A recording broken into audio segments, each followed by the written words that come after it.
Alléluia. Frères et sœurs, mesdemoiselles et messieurs, bonsoir.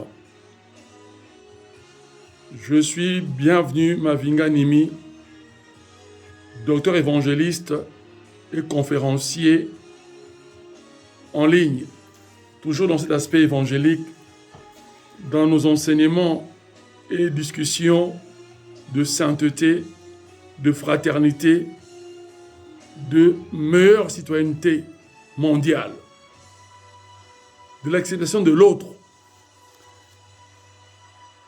de la compréhension de la différence,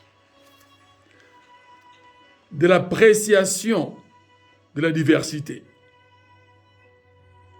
Sans ces valeurs, l'être humain serait pire qu'un animal. Puisqu'il est lui-même l'animal intelligent, c'est-à-dire le mammifère réfléchi, le primate savant.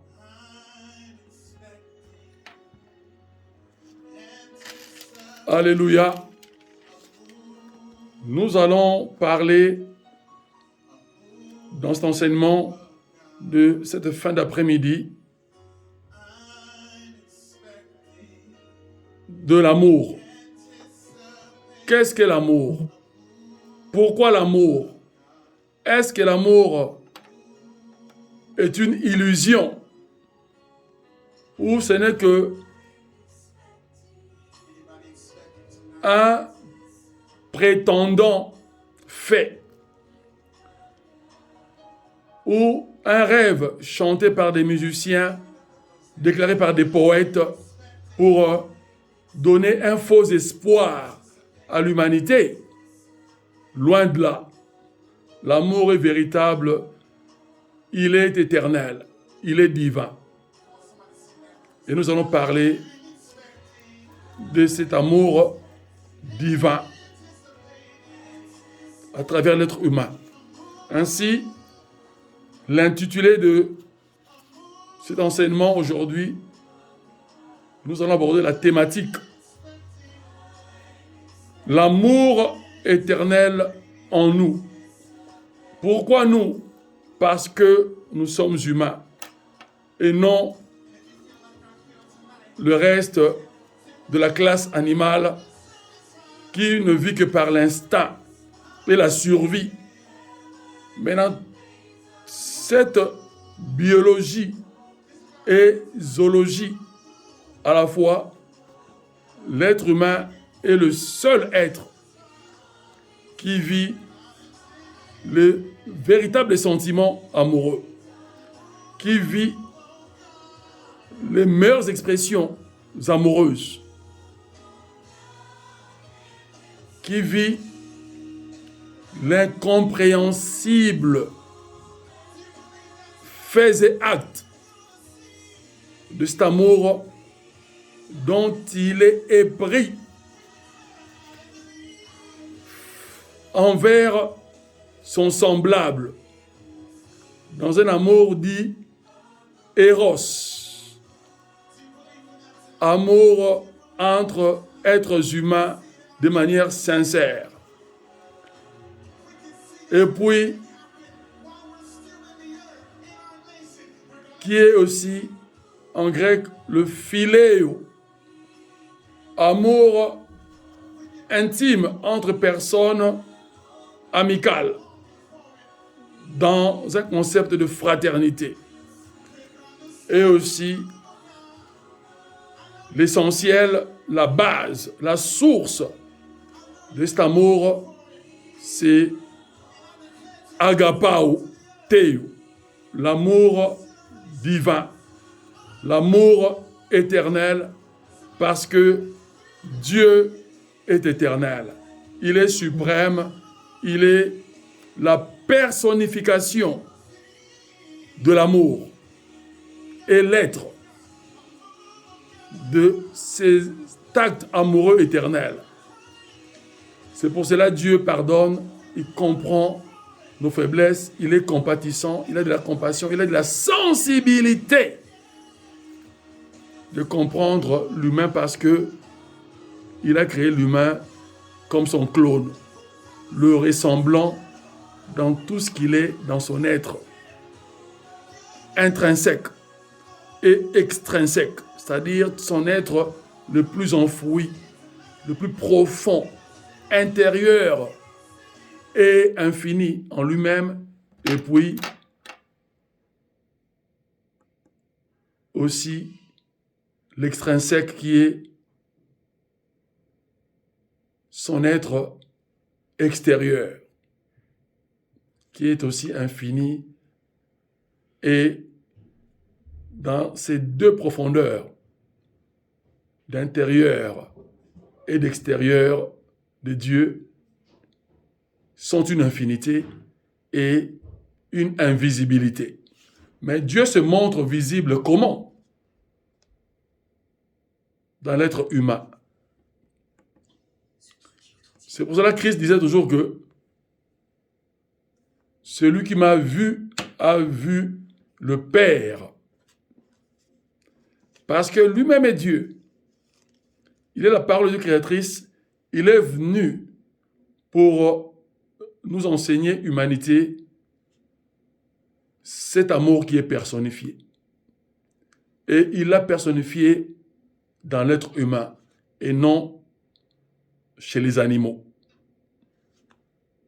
Il l'a personnifié dans l'être humain et lui faisant comprendre que comme tu es palpable et que je t'ai doté de 5 sens physiques, la vue, l'ouïe, l'odorat, le goût et le toucher,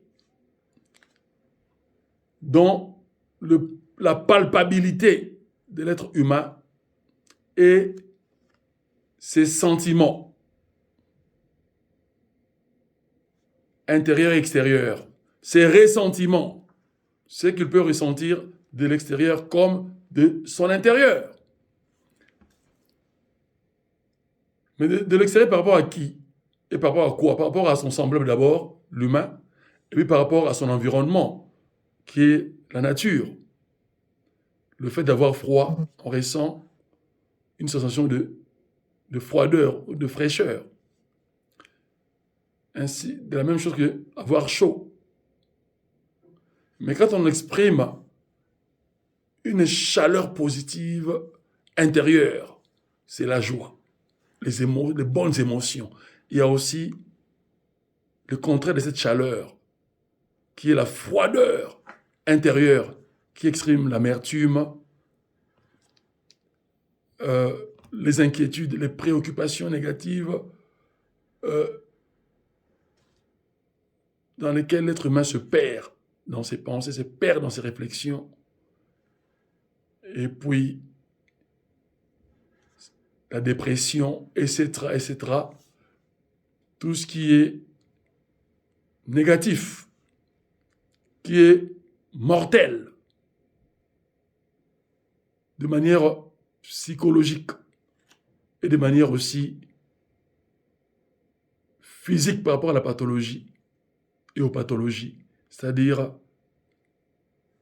la mort physique, l'absence de l'oxygène respiré, l'absence de mouvement et de l'être, de ce qu'est l'être humain, donc l'inertie. Ça, c'est l'état de la mort définitive, physique, dont les médecins approuvent quand l'être humain n'a plus de pouls qui détermine l'arrêt cardiaque, le cerveau est grillé, c'est-à-dire mort, le cœur a stoppé de battre, l'oxygène qui est l'âme, qui est dans le sang de l'être humain, qui passe par le cerveau et lui fait vivre, c'est expiré. Mais le contraire de cela, c'est la vie, la respiration. Mais une respiration éternelle. Donc, le spirituel, c'est l'invisible, mais réel. Une vie vivante. Alors, Dieu veut que nous comprenions que l'être humain, sans l'amour, il n'est rien. Parce que Dieu lui-même est amour. Alléluia. Et nous allons aborder ce développement. Mais avant cela, nous allons passer aux lectures. Nous allons procéder à plusieurs lectures. Nous lirons Deutéronome 28, le premier verset au 14e. Ecclésiaste, chapitre 12, du premier verset au 8e. Première épître ou premier livre de Jean, l'apôtre, au chapitre 4, verset 1 au verset 3, et puis le verset 7 au 8e verset final. Que Dieu bénisse sa parole. Je bénis cette assemblée qui est en ligne. Je bénis cette audition. Je la déclare sainte par la puissance de Jésus-Christ. Je la déclare aimable par le Tout-Puissant Créateur qui est amour éternel.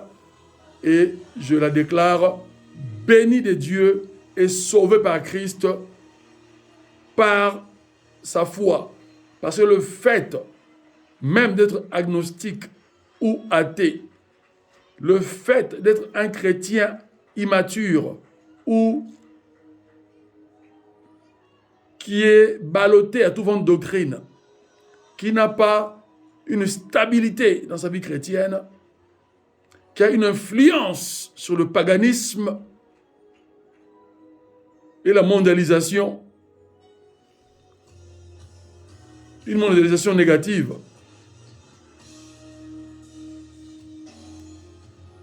Dieu vous aime et je proclame la puissance du salut éternel dans vos vies parce que vous avez pris acte de pleine volonté, par curiosité ou par désir de connaître le divin éternel qui vit en vous, dans votre psychique, dans votre intellect, dans votre manière de penser, qui vous dit que les mauvaises pensées adoptent de mauvais comportements et c'est mauvais de l'adopter, mais il vous dit le choix. Faites le bon choix, adoptez et vivez les bonnes pensées, les bons comportements qui déterminent la bonne citoyenneté au sein de l'humanité. Je proclame cette bénédiction finale du Christ dans vos vies, dans tous les domaines, au nom de Jésus-Christ. Amen. Et je bénis cette assemblée encore, je bénis cette parole dans laquelle le Saint-Esprit me fait véhiculer et dont je suis l'instrument, le diffuseur, étant le récepteur premier du Saint-Esprit, et je me laisse diriger par lui. Par le nom de Jésus-Christ. Amen. Nous allons lire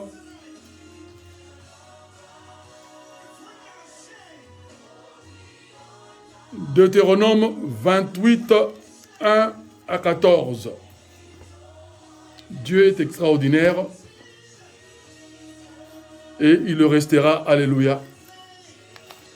En Deutéronome, Dieu nous dit, par Moïse, rappelant les enfants d'Israël avant d'entrer à Canaan, qui était cette région de la Palestine antique, richissime du point de vue territorial, du point de vue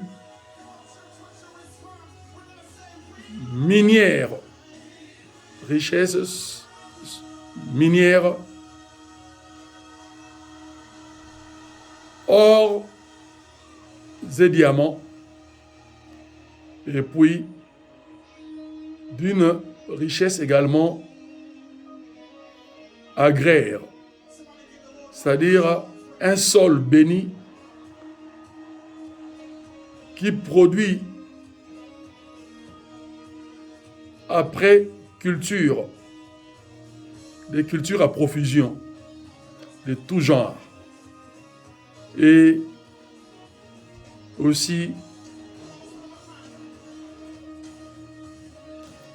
une richesse dans cette région de steppe désertique du Proche-Orient, une richesse bovine extraordinaire. Donc, là où il y a une richesse pour produire des richesses en matière d'agriculture, en matière d'élevage de bovins,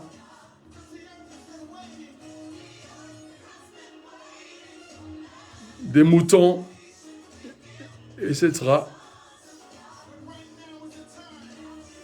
Dieu l'a appelé par symbolisme prophétique le pays où coule le lait et le miel, c'est-à-dire la richesse de tout genre.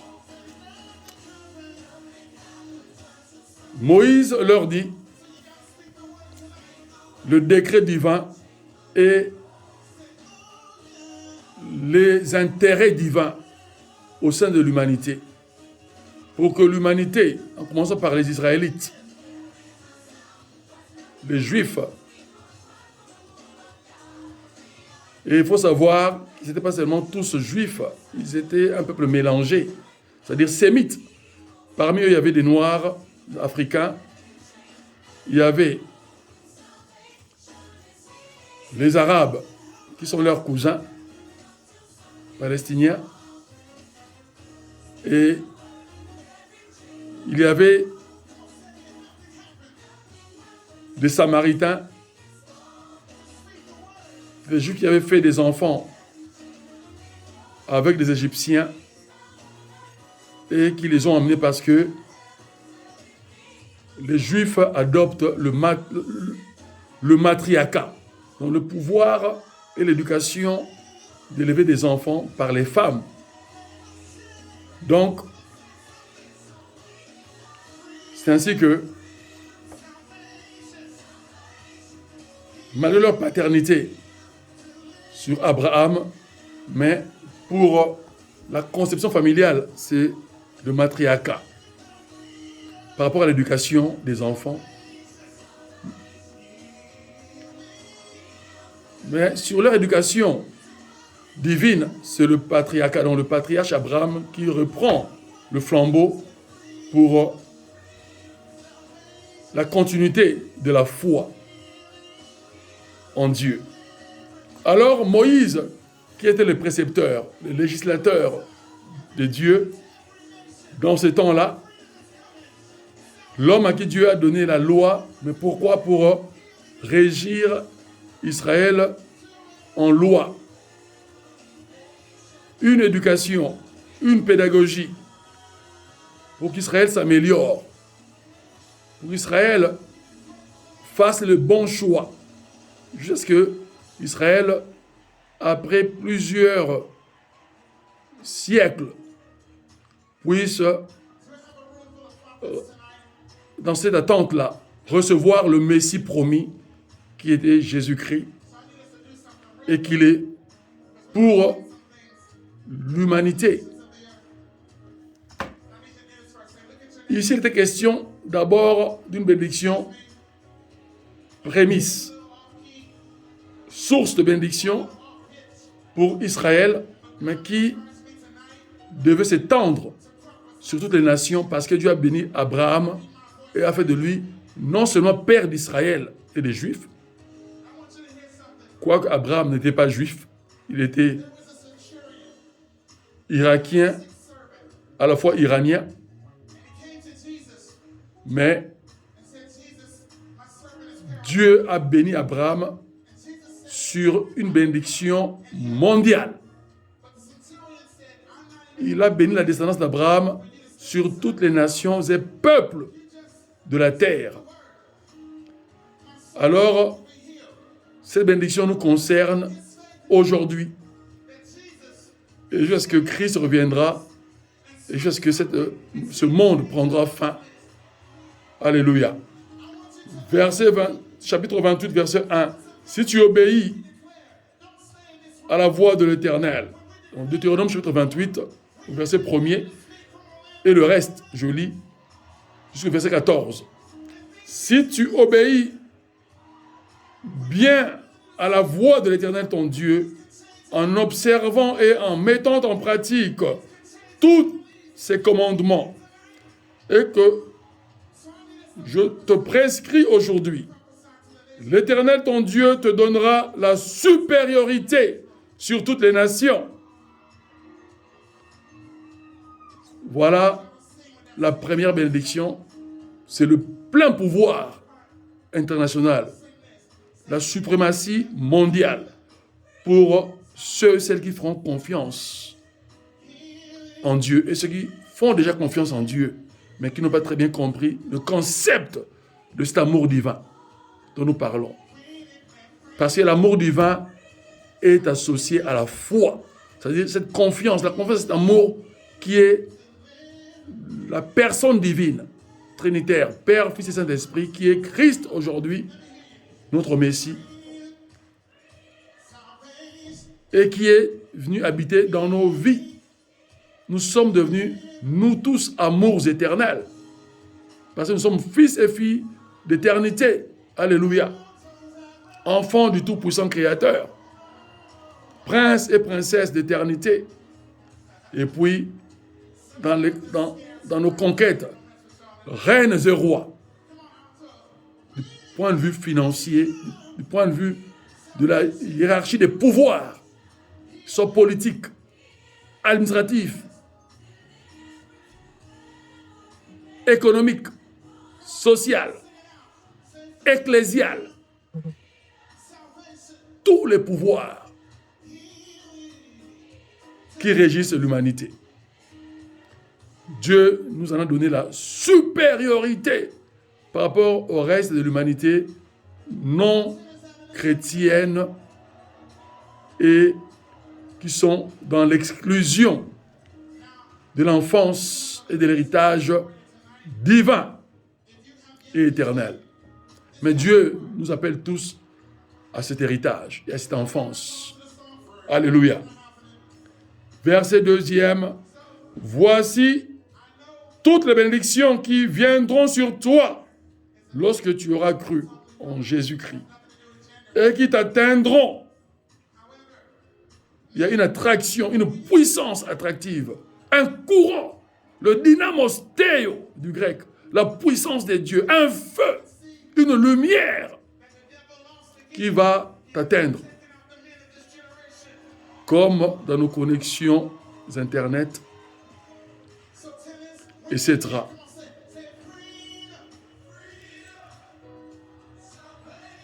Lorsque tu obéiras à la voix de l'Éternel ton Dieu, tu seras béni dans la ville où tu vis. Et tu seras béni dans la campagne où tu te rendras. Alléluia. Ou bien à la campagne où tu auras, ou que tu as une deuxième résidence. Le fruit de tes entrailles, le fruit de ton sol, le fruit de tes troupeaux, la reproduction de tes bovins et les portées de tes brebis seront bénis.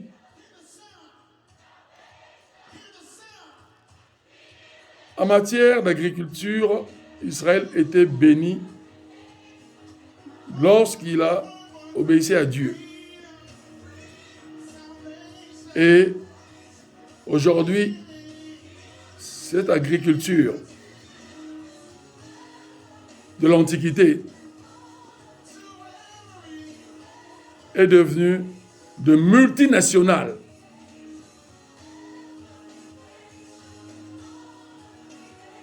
Parce qu'il y a des groupes de bouchers mondiaux qui vendent leurs produits de bovins sur l'échelle internationale, mais en association de groupes.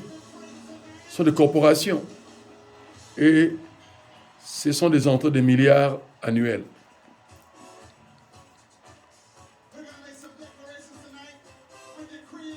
Mais dans ce concept, Dieu nous parle aussi de nos avoirs, ce que vous avez.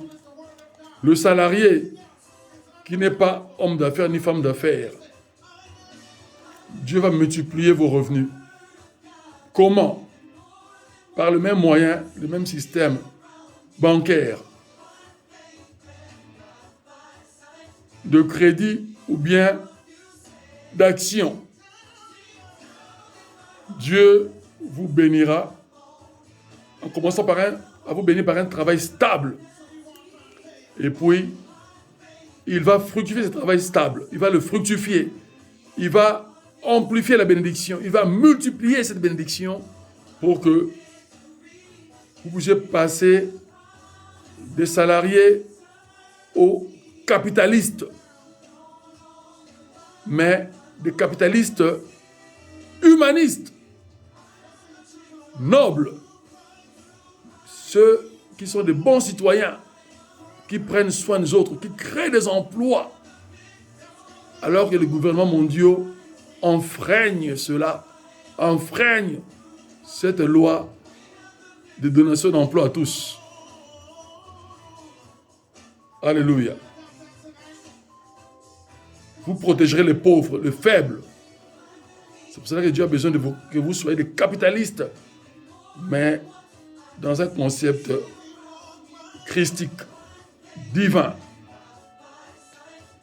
fraternel et chrétien de la nouvelle régénération. Alléluia. Il ajoute Moïse, ta corbeille et ta huche seront bénies. Qu'est aujourd'hui l'équivalent de la corbeille et de la huche? Ce sont nos comptes bancaires. Dieu bénira nos comptes bancaires. C'est-à-dire votre compte courant, ce serait le compte que vous allez faire vos dépenses, mais vous auriez aussi 1, 2, 3 comptes ou 4, 5, voire même 5 comptes d'épargne où vous allez planifier votre vie par rapport à vos projets. Lorsque vous voulez acheter une deuxième maison, une troisième, etc., pour investir dans l'immobilier commercial et être des personnes prioritaires pour enrichir d'abord l'Église du Christ, qui est le corps du Christ dans le monde, et puis enrichir l'économie de vos pays de résidence. Alléluia. Ou de vos pays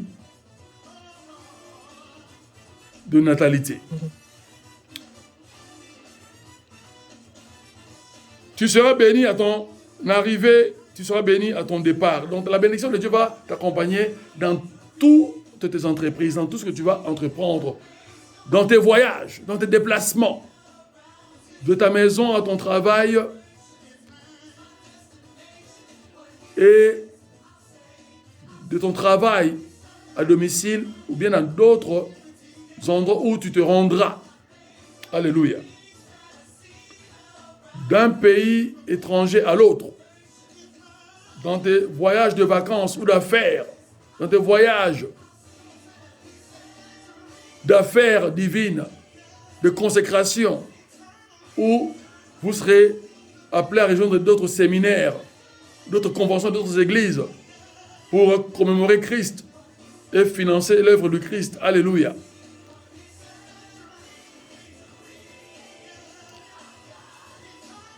Et le 7e verset, l'Éternel mettra en déroute devant toi tes ennemis qui se dresseront contre toi. Évidemment, quand Dieu va t'élever, tu auras des ennemis. en commençant par ceux de ta famille, et puis des infiltrations de mauvais amis. Et des amis infidèles, ceux qui étaient amis, mais du fait que tu as réussi dans le domaine financier et matériel, leur hypocrisie se fera voir au jour. Et ce seront, pas tous, mais ceux-là qui sont infidèles seront vos ennemis premiers, que Satan utilisera pour vous nuire. Et même vos amis d'église, pasteurs, docteurs, évangélistes, prophètes, apôtres, certains, pas tous, certains, vont vous jalouser, en commençant par les dons que Dieu vous a donnés, alors eux aussi, ils ont d'autres dons que vous n'avez pas. Mais par méchanceté, parce qu'ils se sont laissés corrompus par le diable et ils vont se faire dévoiler dans leur comportement vis-à-vis de vous. Mais Dieu vous dira de les pardonner, de les bénir. Si vous demandez une aide, de les aider et de prier pour eux, afin qu'ils soient aussi bénis. C'est ce que Dieu nous recommande dans la Nouvelle Alliance. Alléluia. Alors, ils sortiront, ces ennemis-là sortiront contre toi par un seul chemin. Et ils s'enfuiront devant toi par 7 chemins. Alléluia. C'est-à-dire que tes ennemis seront vaincus de manière infinie. Chaque fois qu'ils vont intenter des procès contre toi, des faux procès. Chaque fois qu'ils vont médire contre toi, Dieu leur fera payer le prix très cher et de plusieurs manières. Et Dieu leur fera payer plus. Alléluia. C'est ça, leur fuite par cette chemin, c'est-à-dire ils seront vaincus de manière infinie. Parce que le chiffre 7 représente la perfection de Dieu. Dieu pouvait dire 7 milliards, de milliards et de milliards. Non, il dit 7. Alléluia. L'Éternel ordonnera à la bénédiction d'être avec toi dans tes greniers et dans toutes tes entreprises. Dieu va donner l'ordre à sa parole de bénédiction de te faire compagnie, d'accompagner ta destinée jusqu'à ta mort dans une blanche et longue vieillesse. Cheveux gris, même si vous le noircissez avec des produits pour garder la beauté, ce qui n'est pas mauvais. Même que Dieu vous rajeunira par son onction, sa puissance, parce que vous lui faites plaisir. Mais un jour, il nous appellera à la fin finale de notre vie. Il serait la mort physique, mais pour le rejoindre au sein d'Abraham et attendre le retour du Christ pour faire part à la première résurrection des saints, et ceux qui seront vivants lors de ce retour du Christ, son premier retour, seront attirés par l'attraction divine vers le ciel, dans les nuages, et tous les chrétiens, les morts qui resteront le premier, chrétiens fidèles, et ceux qui seront fidèles enlevés, ensemble dans les nuées, Christ va nous transporter dans le temps millénaire, qu'on appelle le millénium, bibliquement parlant, pour le mariage, les noces de l'agneau. C'est là où il va confirmer de manière définitive et éternelle que l'Église est devenue son épouse, sa reine, pour l'éternité. Alléluia. Pour le moment, l'Église est encore dans les fiançailles du Christ, mais lui nous appelle en tant qu'auteur de la foi, épouse du Christ. Parce qu'il le désire. Il désire que nous soyons son épouse sans reproche, distinguée, la plus belle des épouses. Alléluia. Alors, Moïse continue dans tous ses intérêts et bénéfices de bénédiction pour Israël et pour nous chrétiens régénérés aujourd'hui. Donc l'Éternel ordonnera à la bénédiction d'être avec nos vies, nos greniers, c'est-à-dire nos comptes bancaires, nos réserves, nos comptes d'épargne. Et dans tous nos projets d'entreprise, Dieu le bénira pour que la bénédiction de la richesse soit à profusion, pour sa gloire. Alléluia. Il te bénira dans le pays que l'Éternel, ton Dieu, te donne. Le pays dont il te fait résident ou résidente. Il te bénira. Comme nous en France, c'est la France. Et puis, ceux qui sont en Belgique, la Belgique, l'Angleterre et le Royaume-Uni, etc. Mais comme il nous donne la supériorité sur les nations, il va prolonger cette bénédiction qui va devenir internationale. Ça va passer d'une bénédiction financière et économique nationale à l'international.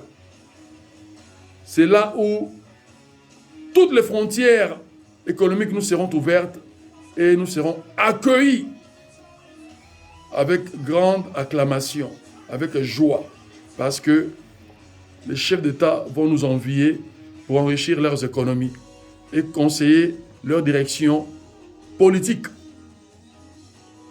pour le plein succès au sein de l'humanité, pour une démocratie extraordinaire, mais conduite par une théocratie du Saint-Esprit. Alléluia. Il te bénira dans le pays que l'Éternel, ton Dieu, te donne. Amen. L'Éternel t'établira pour être son peuple saint, sa sainte famille aujourd'hui. Alléluia. Comme il te l'a juré, lorsque tu observeras les commandements de l'Éternel, ton Dieu, et que tu marcheras dans ses voies. Donc, Dieu a fait un serment à l'humanité. Et le serment qu'il avait fait à Abraham, et puis à Isaac, et puis à Jacob, et puis en nous, par Jésus-Christ, au moins de notre foi. Alléluia.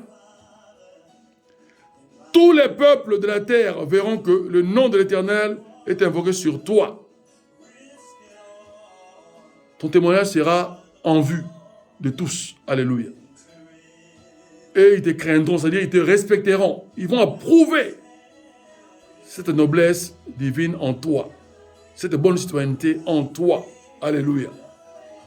L'Éternel te comblera de biens en multipliant le fruit de tes entrailles. Même pour ta famille, Dieu te bénira. Si tu désires avoir beaucoup d'enfants, comme il va te donner beaucoup de moyens financiers, donc il t'en donnera. Alléluia. Mais cette bénédiction des fruits des entrailles, c'est aussi des enfants bien éduqués, des enfants obéissants, des enfants aimant Dieu, des enfants qui vont mieux profiter et aussi multiplier l'héritage que tu vas leur laisser. Et non des enfants dilapideurs, de fous, de destructeurs. Comme aujourd'hui, il y a des enfants qui détruisent l'économie, l'héritage de leurs parents. Et j'en connais dans ma famille. Et c'est dans les familles mondiales également. Ce fléau d'enfants existe, qui sont des enfants démons, même si certains se prétendent serviteurs des dieux. S'ils ne se convertissent pas comme il faut, s'ils ne se répandent pas, l'enfer les attend à bras ouverts.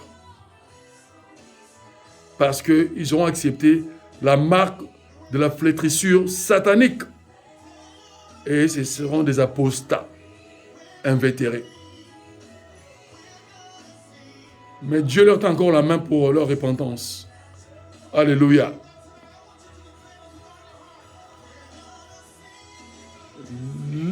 Les fruits des entrailles te seront bénis. Le fruit de ton troupeau et le fruit de ton sol, dont le territoire que l'Éternel a juré à tes pères de te donner, la bénédiction que Dieu a béni ton premier ancêtre. Notre premier ancêtre, c'est d'abord Abraham. Même si aujourd'hui on est des ancêtres qui étaient animistes ou idolâtres, mais quand tu es en Christ, tu deviens une nouvelle créature et tu rentres dans la pleine divinité, dans le plein héritage du Christ. Alléluia. Dans le co-héritage avec le Christ. Alléluia. C'est extraordinaire. Qui est un héritage éternel, mais qui commence sur la terre.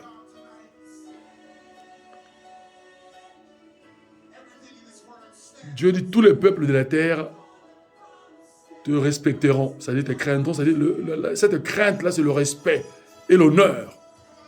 Tu seras honoré de tous les êtres humains, de toutes les nations. Partout où tu passeras, cet honneur t'accompagnera. Et tu seras accueilli par cet honneur que Dieu t'accorde comme bénédiction de compagnie. L'Éternel te comblera de bien en multipliant le fruit de tes entrailles. Alléluia. Donc, tes enfants seront bénis. Ils vont étudier et réussir avec succès leurs études académiques et universitaires. Ils vont obtenir des emplois stables et honorables. Et puis, ils vont bien gérer ton héritage que tu vas leur laisser après ta mort. Et ils feront la volonté de Dieu.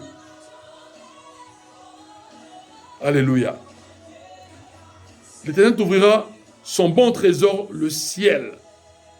Donc, pour envoyer à ton pays la pluie en son temps et pour bénir tout le travail de tes mains.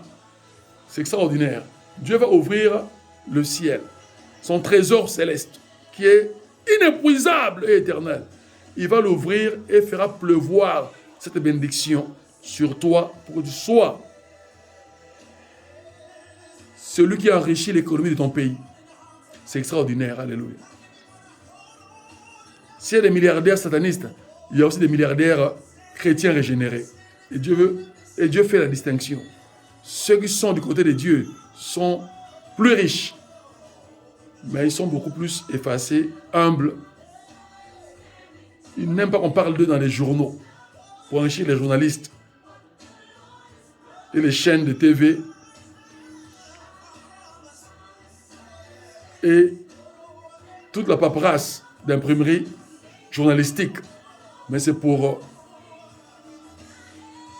glorifier le nom de Dieu. Alléluia. C'est une noblesse divine. Verset 13. Pardon, toujours 12 à son couplet C. Verset 12 au couplet C. Après avoir béni tout le travail de tes mains, Dieu te donne le pouvoir banquier de suprématie. Il dit, tu prêteras à beaucoup des nations. C'est-à-dire, tu vas enrichir les économies mondiales. Tu vas enrichir les crises économiques des pays qui sont en voie de développement ou qui s'appauvrissent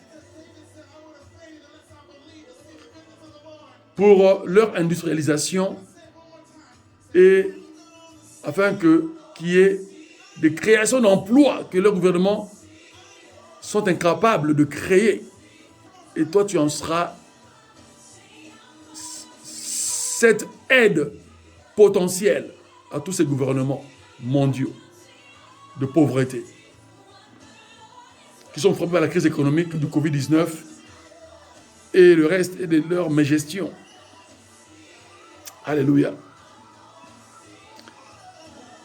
Tu n'emprunteras jamais. Tu seras celui qui prête. Tu seras le créancier à la suprématie mondiale. C'est-à-dire que tu prêteras même des banques.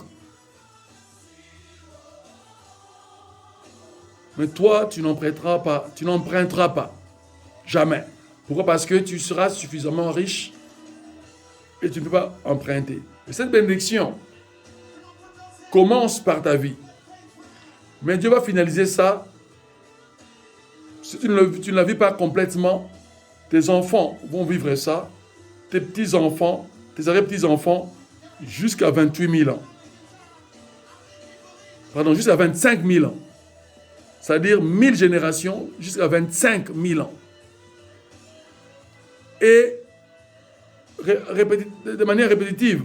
Si jamais Christ ne revient, ce sera encore 25 000 ans prochains.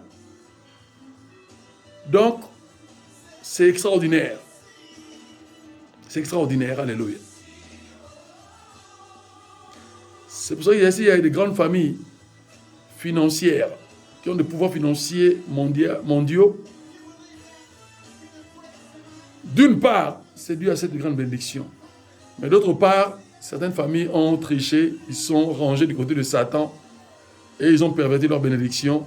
Dans le monde, on les voit riches, mais ils sont devenus pauvres spirituellement et elles vont vivre des catastrophes en catastrophe en faisant confiance au diable qui est un menteur et ils seront ruinés. Elles seront ruinées, ces familles-là, un jour à l'autre. Si ce n'est pas dans ce siècle, ce serait dans le siècle prochain. On ne joue pas avec Dieu. Il est la véracité éternelle. Alléluia. Alors,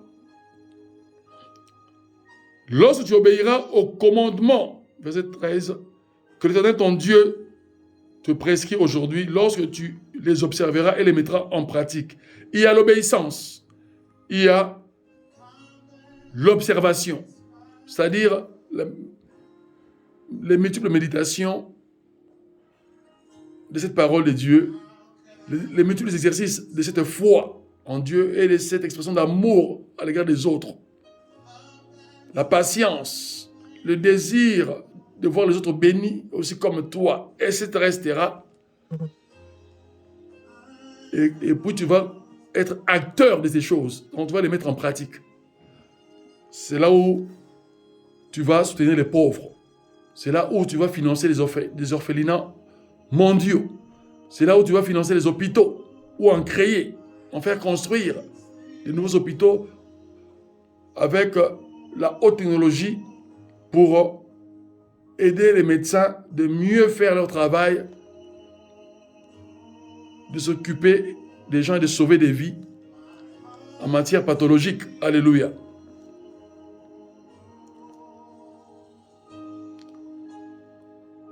Verset 14 final. Et que tu ne t'écarteras ni à droite ni à gauche de tous les commandements que je vous donne aujourd'hui pour te rallier à d'autres dieux, c'est-à-dire aux démons, et pour leur rendre un culte. C'est-à-dire, Dieu a donné à Moïse une injonction extraordinaire, terrible. Il lui dit, dis-leur, voilà tous les bénéfices des bénédictions que je leur donne. Ils vont avoir la supériorité sur les nations et tout ce qui accompagnera ces bénédictions de supériorité, de pouvoir. À l'exception de rendre un culte aux démons, à l'exception d'aller dans les loges, de s'inscrire dans les loges sataniques pour un pouvoir financier sordide, etc. Ça va être leur propre ruine. Et ce serait le contraire de ce que Dieu a dit dans ce passage, dans ce sous-contexte, le chapitre 28 de Deutéronome. Alors, ils vont subir, ceux qui vont désobéir, les conséquences. Le contraire de ces bénédictions serait les malédictions, en commençant par le verset 15e de ce chapitre 28 de Deutéronome jusqu'au dernier. Donc, ceux qui vont désobéir, ils vont subir les conséquences du verset, c'est-à-dire les conséquences des versets 15 jusqu'au verset 68e du chapitre 28 de Deutéronome. Mais je vous conseillerais de garder les 14 premiers versets qui déterminent les bénédictions. Oui, sur les bénédictions, Dieu parle de manière infinie, extraordinaire, mais en peu de mots. Mais pour les malédictions, Dieu a parlé plusieurs fois. Alléluia. Que Dieu nous bénisse. Nous allons procéder à la lecture de Salomon, l'homme de l'Église, Pourquoi Salomon a dit vanité des vanités? Beaucoup l'ont mal compris, croyant que avoir de l'argent, c'est une vanité, être joyeux, avoir une famille heureuse, avoir une épouse fidèle, qui t'aime et que tu l'aimes, c'est une vanité. Non, sinon Dieu n'aurait pas créé l'être humain, homme et femme. Sinon Dieu n'aura pas béni le mariage hétérosexuel. Et sinon Dieu n'aura pas interdit aux destructeurs de ces mariages de se prononcer ou d'agir. Comme il a dit que le lit conjugal ne puisse pas connaître des souillures. C'est-à-dire que ce soit exemple de toute souillure. Et que tout homme et femme honore le mariage. Hétérosexuel, alléluia. Dieu ne se contredira jamais. Alléluia. Salomon nous dit dans Ecclésiaste, au chapitre 12e, nous dirons les 8 versets. Verset 1. Mais souviens-toi de ton Créateur pendant les jours de ta jeunesse. N'attendez pas à la fin de la vieillesse pour accepter Jésus-Christ. Sinon, vous risquez de le rater. Vous risquez une crise cardiaque qui est brusque. Vous risquez un infarctus. Vous risquez un AVC méchant qui va vous conduire à la mort avant que vous confessiez Jésus-Christ comme Seigneur et Sauveur. C'est pour cela, à présent, quel que soit votre âge, obéissez à Christ. Faites-lui confiance. Confessez-lui comme votre Seigneur et Sauveur. Faites-lui le Dieu de votre vie, le Seigneur de votre vie entière, le Sauveur de votre vie entière, le Maître suprême de votre destinée et celui qui enrichira votre destinée. Parce qu'il vous a créé pour cette richesse dans votre destinée et non pour le malheur. Alléluia. Et puis, vous qui êtes jeunes, n'attendez pas très longtemps. Sous prétexte, je suis encore jeune. Je suis à fleur de l'âge. Je peux encore m'amuser comme bon me semble. Il y a des jeunes qui meurent aussi par accident, par d'autres pathologies, par des cancers et par arrêt cardiaque également. Il y en a. Et il y en a beaucoup dans le monde. Donc, si vous n'êtes pas du côté de Dieu, vous serez du côté de Satan et il va vous détruire parce qu'il ne vous laissera pas le temps de vous convertir en Christ. Soyez prudents et gagnez le temps de votre conversion. Alléluia. Donc, la confiance, la foi, d'abord à la jeunesse. Ta jeunesse, ma jeunesse, notre jeunesse humaine. Alléluia. Notre jeunesse mondiale.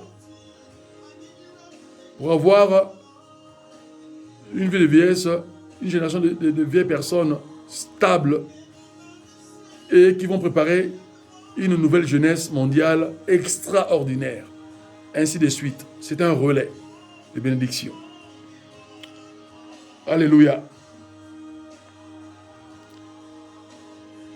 Avant que les jours du malheur viennent et que les années soient proches, dont tu diras, je ne trouve aucun agrément, c'est-à-dire aucun intérêt, aucune gaieté de vie.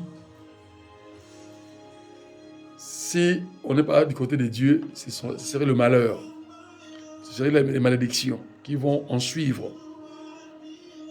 Avant, verset 2e, avant que s'obscurcissent le soleil et la lumière, la lune et les étoiles, et que les nuages reviennent après la pluie. Ce jour-là, les gardiens de la maison tremblent, les hommes vaillants se courbent. Oui, les hommes vaillants se courbent. C'est-à-dire vaillants en finance, vaillants aussi en force physique, etc. Quelle que soit leur vaillance, ils seront courbés parce que ce serait le jugement de Dieu. qui adviendra. Alléluia. Comme Christ avait dit lui-même, le jour du Seigneur serait un jour terrible. L'humanité connaîtra des douleurs, une souffrance qu'elle n'a jamais vécue depuis son existence. Et ce serait une souffrance exceptionnelle. Il n'y en aura jamais de pareil, parce que l'humanité, après, va s'éteindre. Alléluia. Et le dernier jugement divin va s'ériger. Alléluia.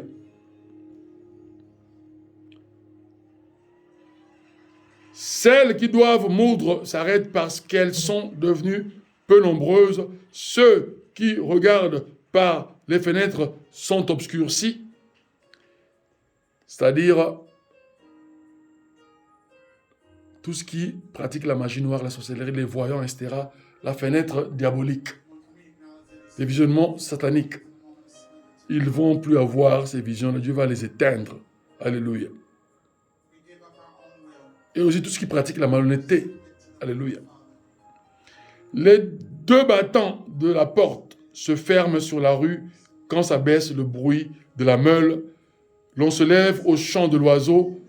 Toutes les chanteuses s'affaiblissent. L'on craint ce qui est élevé. L'on a des terreurs en chemin. L'amandier fleurit. La sauterelle devient pesante. La capre n'a plus d'effet, car l'homme s'en va vers sa demeure éternelle. C'est-à-dire, après cette eschatologie finale, après le jugement de Dieu final, l'être humain qui aura obéi va rejoindre l'éternité. Mais celui qui n'obéira pas va rejoindre et embrasser une souffrance éternelle qui fait partie de la mort éternelle, mais dans une vie de souffrance éternelle. C'est terrible. Et les pleureurs circulent dans la rue. Avant que le cordon d'argent se détache et que le globe d'or se casse, que la jarre se brise sur la source et que la roue se casse sur la citerne, avant que la poussière retourne à la terre comme elle y était, et que l'esprit retourne à Dieu qui l'a donné. Verset 8e final. Alléluia. Et nous allons parler de ce concept d'amour éternel. Dieu t'appelle à cet amour éternel et te dit de vivre cet amour éternel. Parce que Dieu est amour éternel. Alléluia. Il est extraordinaire. Il est la source de cet amour éternel. Il est la personnification de cet amour éternel. Et Dieu a créé l'être humain pour qu'il vive et reflète cet amour éternel qui est lui-même Christ. Alléluia. C'est ainsi qu'il a fait de nous enfants de lumière. Parce que lui-même est la source de lumière, d'éternité. Alléluia. Il veut que notre lumière demeure juste dans l'éternité. C'est ainsi que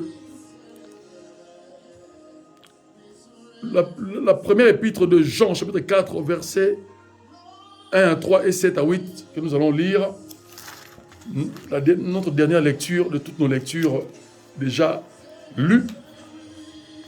Alléluia.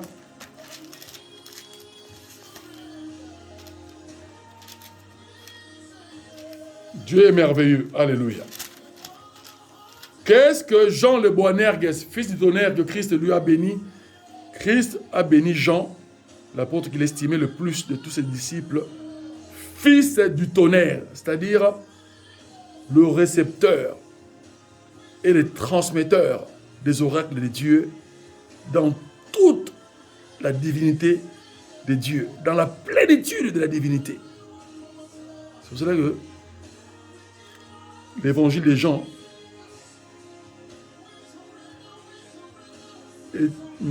n'est pas synoptique. Ce n'est pas seulement un évangile de témoignage, mais c'est l'évangile de la révélation de la divinité de Jésus-Christ. Donc, En théologie analytique, on appelle ça évangile doctrinal. C'est-à-dire qui dépeint la chrétienté, qui dépeint les enseignements de Jésus-Christ, qui dépeint la personnalité divine et suprême de Jésus-Christ. Alléluia. Dieu est extraordinaire et ce que Dieu veut que nous comprenions, c'est que il est le tout-puissant créateur. Ce qu'il dit, il le fera parce qu'il est le tout-puissant créateur. Alléluia. Ne l'oublions jamais. Alors, dans cette lecture, il est dit, bien-aimés, ne vous fiez pas à tout esprit, mais éprouvez les esprits pour savoir s'ils sont de Dieu. Pourquoi? Car plusieurs faux prophètes, plusieurs faux pasteurs, docteurs, évangélistes, prophètes et apôtres, faux, pseudo, méchants, rebelles, mercenaires, agents de Satan, se sont infiltrés dans l'Église. Et d'autres qui étaient déjà dans l'Église fidèles ont été corrompus, sont devenus infidèles à Dieu et adorent Satan, rendent un culte à Satan pendant le culte qui devait être rendu à Christ. Vous direz, mais comment? Quand ils ne pratiquent pas la chrétienté, la foi et l'amour comme il se doit. Comment vous allez maintenant les discerner? Un pasteur qui vous parle de l'amour, mais qui ne vit pas l'amour, qui vous parle de la foi, qui ne vit pas la foi, ou l'un des deux. C'est-à-dire, il parle de la foi et de l'amour, mais un concept divin lui manque dans son obéissance, dans sa pratique, dans sa vie quotidienne et dans son être intrinsèque. C'est-à-dire l'intrinsèque divin donne l'extrinsèque divin. C'est-à-dire l'homme intérieur qui est le Saint-Esprit en toi. Quand tu aimes, c'est lui qui doit transmettre tes sentiments corrects, tes sentiments qui sont sincères, honnêtes aux autres. Et les autres vont ressentir ça. Si cette personne a pris pour toi, elle va mettre sa foi et son amour. Elle va se mettre à ta place. Elle va porter ton malheur. Elle va se mettre à ta place et demander à Dieu de te bénir. Et si elle a de l'argent et que tu as besoin d'argent, elle n'attendra pas que Dieu vienne te bénir d'abord. Elle va faire un acte de cet amour, agapao, qui est sans condition. Elle va faire ça avec cet amour sincère, t'aider dans tes besoins, financièrement ou matériellement. Mais si il a de quoi t'aider, elle a de quoi t'aider, mais elle te dit, cette personne, j'ai prié pour toi, ou nous allons prier, Dieu va agir, alléluia, amen. Sa prière, Dieu ne l'écoutera pas. C'est un menteur. C'est une personne menteuse. Et Dieu a dit, les menteurs vont aller en enfer. Beaucoup seront surpris au jour du jugement dernier. Tous ceux qui sont en train de feindre, croyant mentir Dieu, ils se trompent, ils se mentent à eux-mêmes. Serviteurs de Dieu, dit ministre du Christ. Soyez fidèles à Christ. Alléluia. Reconnaissez à ceci l'Esprit de Dieu. Verset 2e. Tout esprit qui confesse Jésus-Christ venu en chair et de Dieu. Quand vous confessez Jésus-Christ comme Seigneur et Sauveur et que vous faites ce que Christ a fait, ce que les apôtres du premier siècle ont fait, le Pierre, le Jacques, le Paul et consorts, si nous faisons ce qu'ils ont fait selon la doctrine de Christ, de manière correcte, vivant une consécration complète, alors là, nous sommes des véritables disciples du Christ, nous sommes des véritables ministres du Christ et nous sommes bénis. Et Dieu nous connaît très bien et il nous bénira. Alléluia. Et verset 3, tout esprit qui ne confesse pas Jésus n'est pas de Dieu. C'est celui de l'Antéchrist dont vous avez appris qu'il vient et qui maintenant est déjà dans le monde. Dans le monde, il y a plusieurs antéchrists. Le dominateur des religions, le grand prêtre religieux mondial, avec ses associés grands prêtres, sont des antéchrists. Parce que l'esprit d'antéchrist qui est le diable les inspire la démonologie pour détruire l'humanité, manipuler les nations et en faire leurs esclaves avec leurs congénères associés, hommes politiques qui sont dans Illuminatis.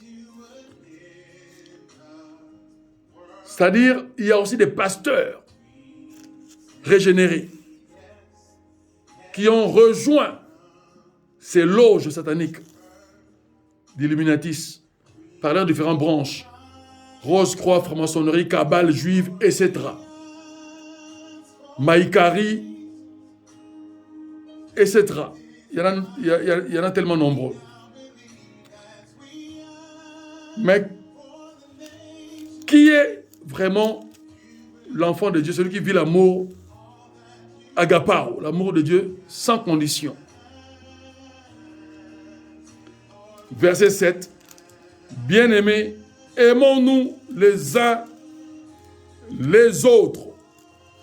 Pourquoi? Parce que l'amour est de Dieu. L'amour est lui-même Dieu. C'est-à-dire Dieu lui-même est amour.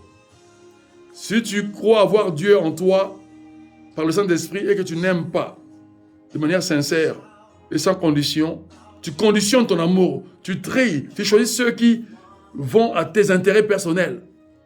Ceux qui contribuent à tes intérêts personnels sont tes amis et tes frères et tes sœurs véritables. Tu te fous le doigt dans l'œil. Alléluia. Parce que Dieu te le fera payer.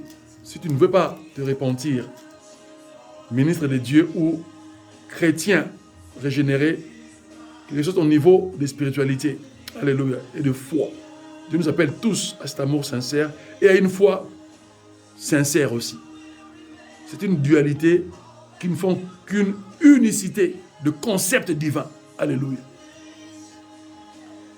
Donc, l'amour et la foi ne font qu'une seule chose. Et ça doit être un sentiment profond en nous que nous devons vivre et transmettre aux autres. Partager ça les uns des autres. Chrétiens. Et aussi partager ça au monde par rapport au témoignage et à l'évangélisation mondiale. Alléluia. C'est pour ça que quand j'enseigne, j'évangélise. Et puis, je prêche, je vous encourage dans la bénédiction, je vous rappelle les dangers, mais dans cet enseignement global. Alléluia. Alors, cet amour est aussi la lumière. Et la lumière de Dieu, qui est, par étymologie latine, luminari, est le pluriel de tout ce qui brille comme de lumière. Par la lumière divine, en latin, c'est lumen. C'est-à-dire, nous, enfants de Dieu, nous sommes des lumen, des lumières divines sur terre. Mais en étymologie grecque, c'est phainos. Phainos, c'est l'éclairage, le fait d'éclairer. Nous éclairons l'humanité, mais comment? Par notre témoignage du concept divin, de la foi et de l'amour, de la divinité qui vit en nous par le Saint-Esprit. Le Christ en nous, l'espérance de la gloire. Le monde a besoin de vivre cette espérance de la gloire. Sinon, il sera toujours malheureux et il sera esclave du diable.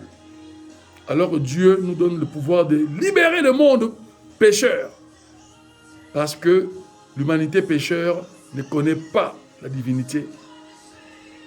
Parce qu'elle est séduite, manipulée par le diable, par les mensonges sataniques, les mensonges politiques, les mensonges économiques, etc. Tout ce qui est courant d'information, de mensonge se régit à 90%. Et il faut que les gens vous le disent, vous le révèlent, ce secret. Comment le monde fonctionne. Le monde politique et administratif fonctionne dans le mensonge, le plein mensonge. Parce que ils ont pour père Satan qui est le père de mensonges.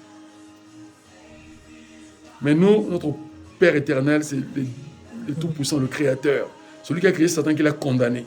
Et qui nous a donné le pouvoir sur Satan dans tous les domaines de la vie. Alléluia. Alors,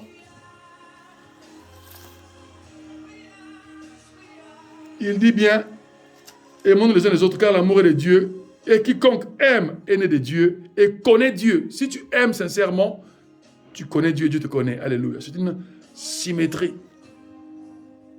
dans cette réflexivité divine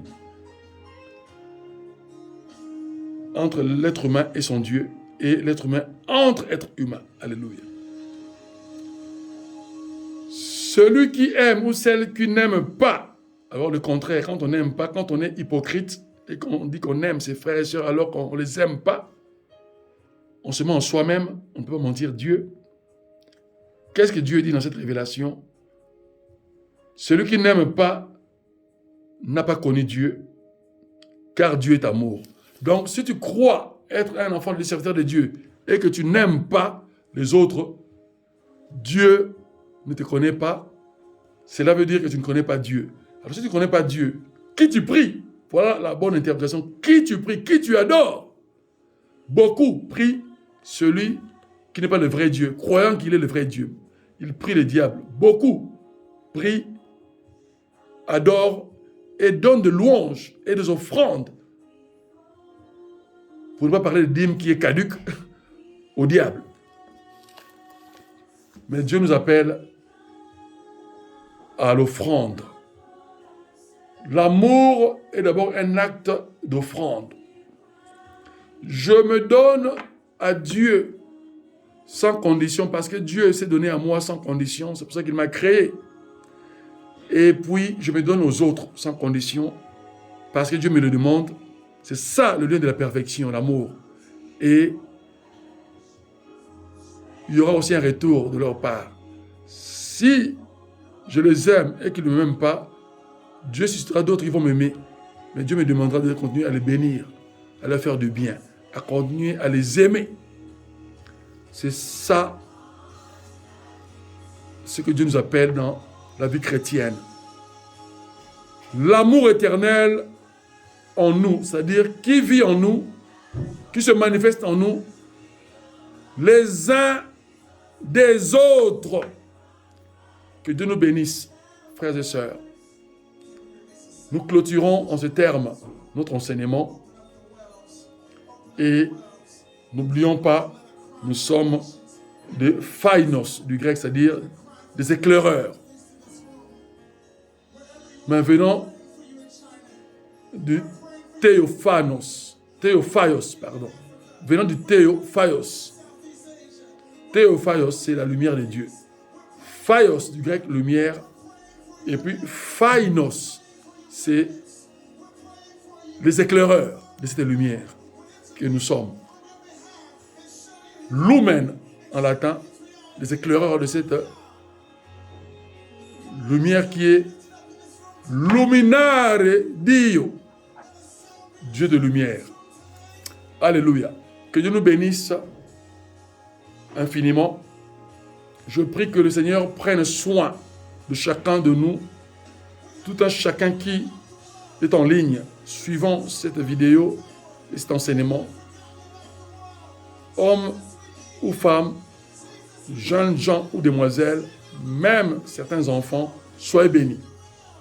Dans le nom de Jésus-Christ et par la puissance du Saint-Esprit. Que Dieu vous ouvre les écluses du ciel, les trésors célestes, qu'il a dit en Deutéronome 28e. Et qu'il vous fasse pleuvoir cette pluie bienfaisante. Pour que votre destinée soit meilleure. Et que vous soyez bénis jusqu'à 1000 ans de génération. C'est-à-dire jusqu'à 28 000 ans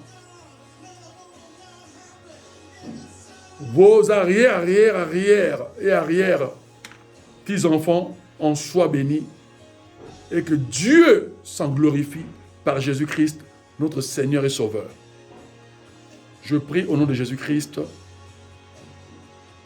Amen. Je vous dis à bientôt, chers auditeurs.